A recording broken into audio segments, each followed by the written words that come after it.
Hey everybody, I'm Sarah. I am Meagan's matron of honor. Before I give my speech real quick, I'm going to do something with Meagan and Noah. All right, so Meagan, I'm going to have you place your hand on the table. Noah, place your hand on hers. Perfect. All right, you've witnessed it here, ladies and gentlemen. That's the last time that Noah's going to have the upper hand. All right, so I am Sarah. I am Meagan's best friend, and I mean best friend because she knows that I don't get up and speak in front of anybody. But here I am. As you know, Meagan is somebody that's hard to say no to. Noah, if you haven't learned that, you'll learn it pretty soon. Me and Meagan have been friends for a little over 7 years now. We've been through many seasons together, some low and mostly high. But back in the earlier part of the year, Meagan called me on the phone and was talking about somebody that she had met at work. At the time, I didn't think much of it, but a month later or two, I can't remember, she called me again and said that she was seeing a guy named Noah. And I said, okay, well, I need to meet this guy. So she brought him over to her house, and me and my husband met him. And when he left, my husband couldn't stop going on and on about him. We fell in love with Noah. Everything Meagan said about Noah was true. And if it sounds like I'm reading some of this, it's probably because I am, so I can get through it. And she called me probably a couple months later, and we talk on the phone a lot, as you can tell, but she called me on the phone a couple months later and said, we were just casually talking about our day, and she said, Sarah, I'm going to marry him. I said, do what? And she said, yes, Sarah, I'm going to marry him. And I said, well, okay then, because I've never heard Meagan say that about anybody before, so I knew it must be serious. And the next thing you know, I was getting a FaceTime call that they were engaged. And now here we are. Meagan and Noah, I pray that God blesses your marriage. I pray that you have a lifetime full of happiness and joy and babies. Congratulations. And I love you both.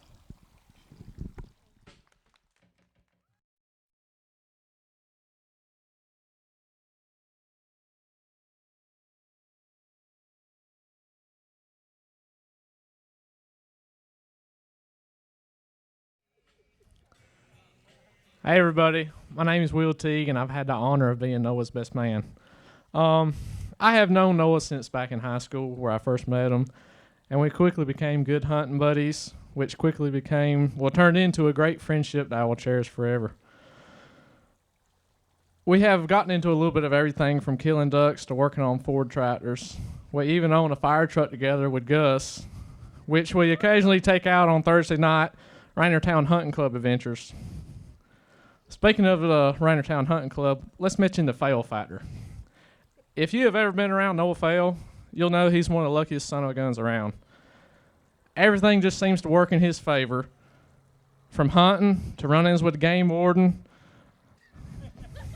to getting a steal on anything he buys, and finally finding Meagan in Texas, who is starting to become Noah's little hunting buddy. I told Noah a long time ago that when I get to heaven, the first thing I'm going to ask the Lord Almighty is what Noah has done to be blessed with so many things that just turn out good for him. Noah's luck has continued with meeting Meagan. It was a gift from up above that put them two together and allowed them to fall in so deeply in love with each other. Knowing them both, I can tell you that they are very similar, minus Meagan being late for almost everything she goes to. And I've only ever seen Noah upset with Meagan when he's waiting on a woman, as he would call that. Seeing them together now as a happily married couple, I know that the fail factor is definitely a real thing, and I hope that their luck continues. I've been around them enough to know how happy they are together, and I pray that they will have a long, love-filled life with one another.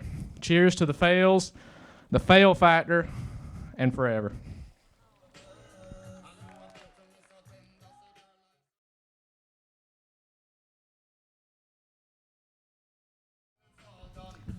Okay, I'm Brooke, and I'm going to tell a story.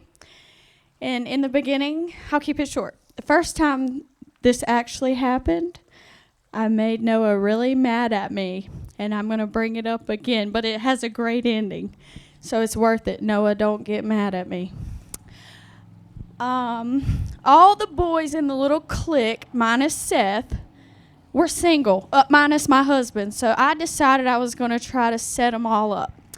And I decided I was going to start a hunting and fishing Instagram and mention that they were single on there. And Noah told me to delete the post, and the girl was going to show up in Rainertown. And lo and behold, she showed up in Rainertown. Meagan Sharp started working with us, and Noah went to bust up a beaver dam, and the rest is history. And we love them so much. The Cornelius family loves you, and we're thankful to be a part of all this. Woo!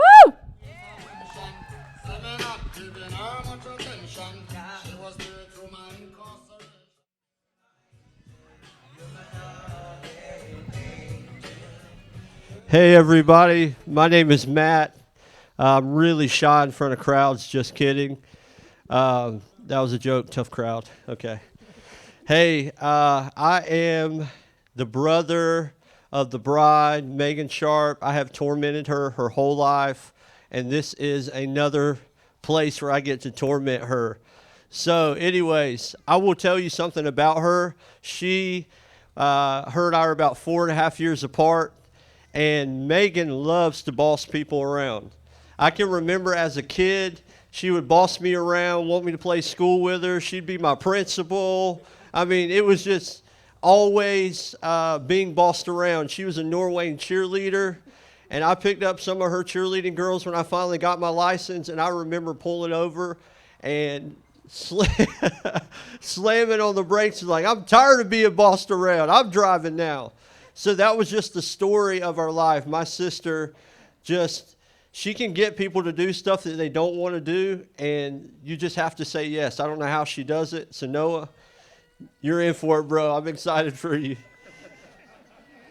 Also, I'll tell you something that is special about my sister is her desire to serve. I've never met anyone that can outserve her. I mean, anyone who knows her, she's willing to throw in and help anyone. She would give you anything. If she had it, she would give it to you because that is who she is. And one important thing about you guys and about their marriage is that you'll discover your love languages. And when I started thinking about love languages, my love language, when you get married, if you don't know what the love languages are, there are 5. But one of the love languages that I have is words of affirmation, which means you enjoy when people say, hey, you're doing an amazing job. Well, let me just help your marriage out. Her love languages are words of affirmation and gifts. She loves gifts. So that's something to kind of keep in mind. But lastly, I want to say this. My grandfather, Charlie Sharp, he said this about my grandmother. They both passed away actually on the same day, several years apart. But my grandfather, one of his favorite passages was from Proverbs. It said that if a man has found a woman that loves God, she's to be cherished and she's to be praised. And my grandfather lived by that. And Noah, I said that on my wedding day, but I want to give that to you. That she's a woman to be loved, a woman to be praised, and to be cherished. So if we can, I just want to say a quick blessing and we'll give a toast. But Father, I thank you for this amazing couple. God, I thank you that their marriage is founded on a rock, on a firm foundation. When the rains come and the winds blow, God, their life will be founded on you. In Jesus' name. If you'll raise your glass, and we'll give a toast to Noah and Meagan for a marriage that is unshakable. Toast.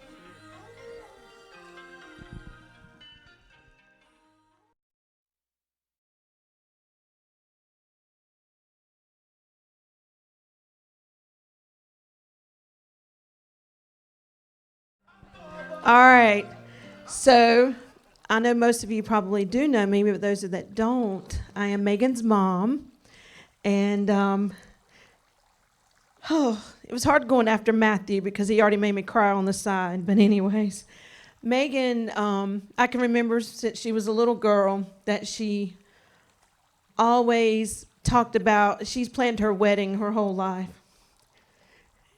And I remember just several years ago, she said that she would, Mom, I just think I'm called to be, plan weddings and, different things like that. And she's good at it. And, one thing I want to share, she told me about Noah. She said, Mom, come out to the barn and bring me Ma. So we went out there to see Brooke and Megan and everything, and she leaned over to me and said, that's Noah. I said, okay, well, who is he? Y'all like each other? What? We'll talk later. And then Brooke would wink at me. He's a nice boy. He's really nice. Then Don came up to me and said, Teresa, he really is a nice guy. So they were really, trying to sell him to me. And I said, okay. So anyways, Megan is one who loves for people to make her laugh. She thinks that's the biggest quality in someone, to make her laugh. Well, the first time that I really got in the presence of Noah, he made me laugh. If you don't know him, he is funny. I go home and tell Henry all kinds of things he says, and I said, that boy is just funny.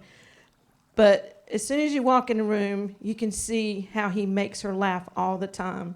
And she'll look at me, Mama, isn't he just so funny? He is just so funny, isn't he? I said, he is. So you passed the test to make her laugh. And I know that both of you are going to bring so much joy to each other. And I consider you as a bonus son, and I'm grateful for you. And I know that you're going to take very good care of my little girl. And I love you both.